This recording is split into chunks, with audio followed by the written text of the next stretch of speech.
इस क्वेश्चन में है दिया हुआ a ball is thrown in such a way that it slides with speed v initially without rolling on rough horizontal plane. Prove that it will roll without sliding when its speed falls to 5/7 p. मतलब ये ball को कोई ऐसे slide करके ऐसे throw कर दिया, slide करके यानी घसीटते हुए।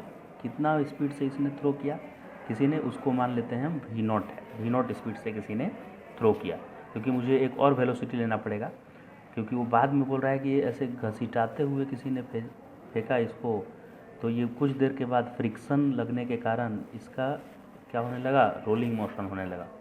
मतलब यहाँ से यहाँ तक तो घसीटाते हुए गया और धीरे धीरे ये ऐसे ओमेगा गेन कर लिया और भी, यानी ये बाद में ऐसे रोलिंग करते हुए आगे बढ़ने लगा।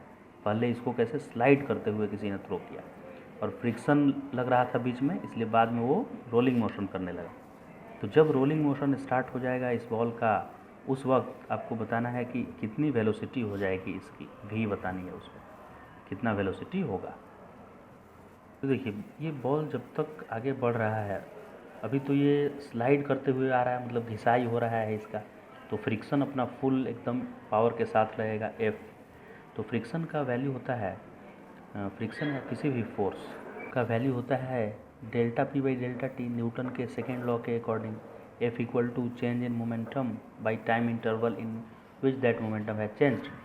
तो यहाँ पे फोर्स तो सिर्फ F लग रहा है, फ्रिक्शन फोर्स, तो फ्रिक्शन फोर्स इक्वल टू मैंने लिख दिया चेंज इन मोमेंटम। पहले से इसमें v0 स्पीड था तो mv0, और फाइनल स्पीड मैंने माना कि v हो गया, तो फाइनल मोमेंटम mv हो गया होगा।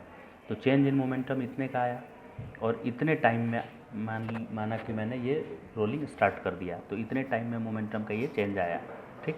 तो change in momentum by time t लिखने से फोर्स आता है, और वहाँ फोर्स तो सिर्फ फ्रिक्शन ही लग रहा है, इसलिए ये मैंने लिख दिया फॉर ट्रांसलेशनल मोशन।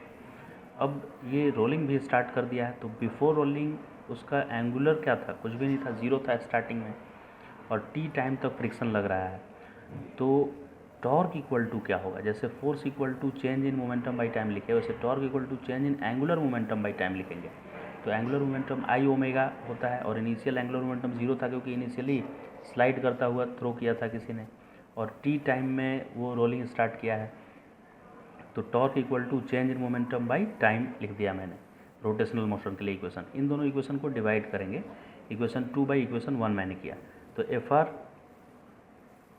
सब्स्टिट्यूट करके एफ से एफ कैंसिल, टी से टी कैंसिल हो गया, तो कैंसिल करते ही यहाँ आर इक्वल टू ये आई ओमेगा आया और नीचे M V naught minus M V, फिर क्रॉस मल्टीप्लाई मैंने कर दिया यहाँ और सिंप्लीफाई करते गए। सिंप्लीफाई करने से मुझे फाइनली यहाँ पे v इक्वल टू मिल गया 5v0/7, यानी अगर v0 स्पीड से थ्रो किए तो जब प्योर रोलिंग स्टार्ट हो जाएगा उस वक्त उसकी स्पीड 5/7 v0 रह जाएगी।